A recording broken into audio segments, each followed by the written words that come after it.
Well, hey everybody, welcome to the hangar deck.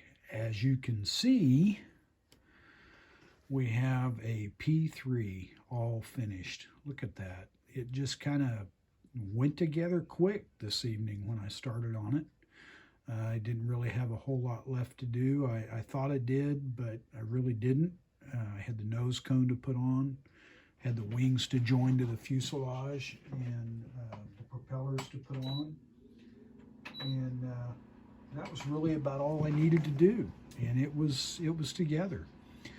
So it's a fairly straightforward build. Not a lot to do on the interior, just the cockpit, and then the rest of it's just a hollow tube. I'm pretty sure there are some added parts that you can put into that. I know there's flaps that you can add. There's a bomb bay that you can put in, but I didn't want to do any of that. I primarily built this P3 because this was the same model that we had when I first joined the squadron before ours were updated. I believe the official name on this one was the P-3C Update 2, and then we got an Update 3, or it may be an Update 1, and we got an Update 2. At any rate, I am finished with the build. There's a couple of things I want to point out to you. You'll notice that all the props are pointing the same way. That was actually a requirement when our planes would taxi in and stop. We were required to dress the props. And typically we dressed them exactly like the way you see them. We could do them in a cross pattern like that, but generally it was just exactly like that. And it wasn't too hard to do. You know, those turbine engines turn fairly smoothly, so it was fairly easy to do. And I have... I think I've told you all the details that I really needed to tell you about with the aircraft. There are just a couple of little stories that I want to close this build with. One of them is on me, and one of them is on a friend of mine. I had a friend, he was an IFT. IFT was in-flight technician, so he helped take care of all the electronics inside the aircraft, and there were a lot. And but he also was an observer when they would start up and when they were flying, and he had a lot of other little details to jobs to do. But he was telling me that on one particular flight, they needed to access an electronic control panel. And right about in this area right there was a 6 or 12-man raft, and it was just laid up against the wall and secured with a strap. And then on the other, and this is the overwing emergency exit door, on the other side, on the other emergency overwing exit door was another raft. So it was we'll say that one over here was a 6-man and this one over here was a 12-man. Well, John said they were trying to move this 12-man raft. And now you got to remember, they were in flight. They were on a mission. And they were trying to move this big 12-man raft. And the cotton-picking thing opened up.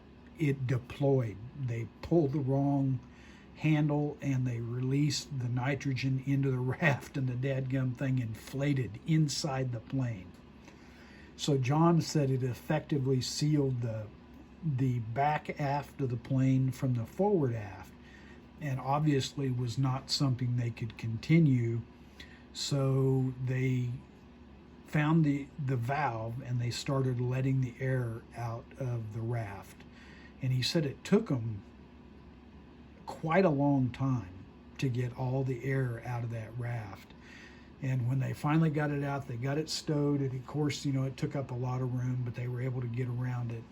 And then when they got back to Moffett and they landed, of course, they had to tell the AMEs what they had done.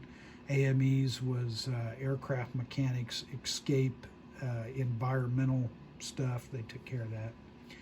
And those guys said, hey, if that ever happens again, just take your survival knife and cut a couple of holes in it. It's much easier to patch it than it is to go through all that mess of trying to let the air out. So anyway, I thought that was pretty funny. You know, if it could happen, it would happen to, you know, a sailor somewhere. The other story I had to tell you, and I'll just turn the camera around because it's not really a P3 story, it's a me story. And hopefully you can see me okay. When I joined my squadron, they were in Misawa, Japan. We were based at Moffett Field, and my squadron was in Misawa. And Misawa is in the northern part of the main island in Japan. And we were deployed, and we were going to be gone for 6 months. And they'd been over there about 2 months when I joined the squadron. So I joined the squadron in late August of 1978, and we didn't go back to Moffett until I believe it was mid to late January of 79. So you have a variety of duties over and above your normal duties with the squadron. So one of those duties was called duty driver. So we had a vehicle that we could drive to the barracks and pick up a crew, or, you know, go get, you know, run some errand for somebody, or take the ready crew to the theater and then go pick them up later, you know, after the movie was over, what have you. But I was a young airman. I think I was an airman apprentice or an airman. And I realize that sounds like Air Force, but the Navy has airmen in the lower E1 through E3 and in the Airedale rates. But anyway, I digress. I was in the hangar, and these hangars, they need a little explanation, the hangars that we were in. These hangars were built before World War II, probably in the late 1930s, by the Japanese, of course. And you could go to different edges of the hangar and look at the I-beams, and you could see 50 caliber and 20 millimeter bullet holes in these, in some of the framework of the hangar, courtesy of the United States Navy. And the doors were all manual doors, and they were really heavy, and they were really hard to push open, and we'd have to push them open. And then we had sonobuoys. Sonobuoys went in the back of the plane, and it was one of the primary ways the P-3 crews searched for submarines, were with these sonobuoys. But they came in a plastic case, and they stood about this tall, and when you took them, well, even setting anywhere in that case, they tended to fall over.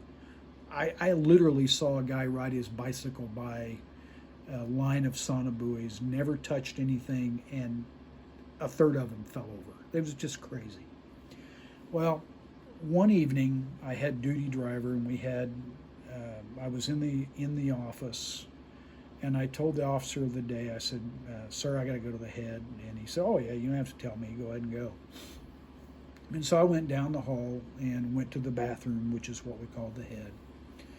Went into the stall and was doing my duty to God and my country. And pretty soon I heard a snowplow coming. By this time we had a lot of snow at the base. Northern Japan equates to a lot of snow.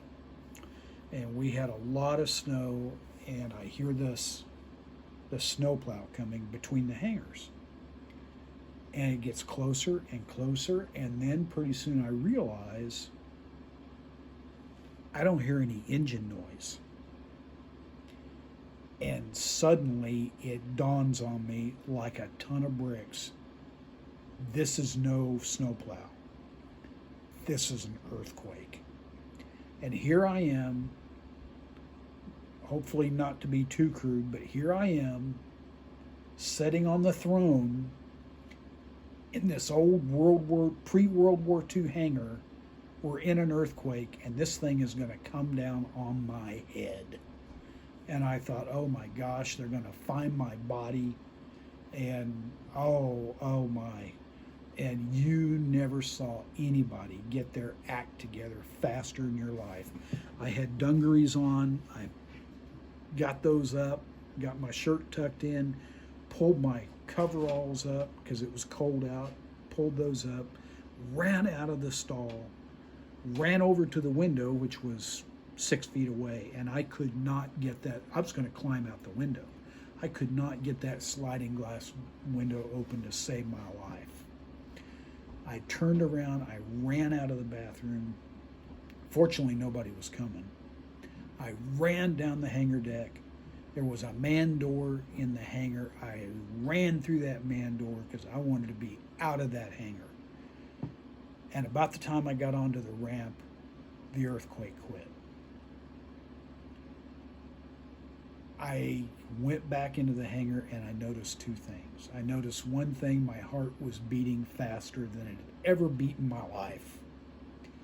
And the other thing I noticed, not one of those sauna buoys had fallen over. Not a single one. I went back into the duty office and I sat down and I said, wow, that was really something. That scared me so bad. And the officer said, no big deal, just a little shaker, maybe 5 on the Richter scale.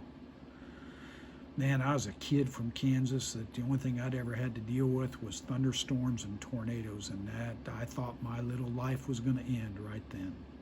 But it didn't. And I had a lot of fun on that deployment. That deployment, I got to go to the Philippines, and I got to go to South Korea, and got to go to different parts of Japan, and had a wonderful time. I made 2 other deployments with that squadron before I got out of the Navy, and it was a wonderful, wonderful time. You know, that's probably putting too fine a point on it. There were times that it was tough, and we worked really hard. And being in the Navy, working hard will make you old fast. But it helped grow me into the man that I am today.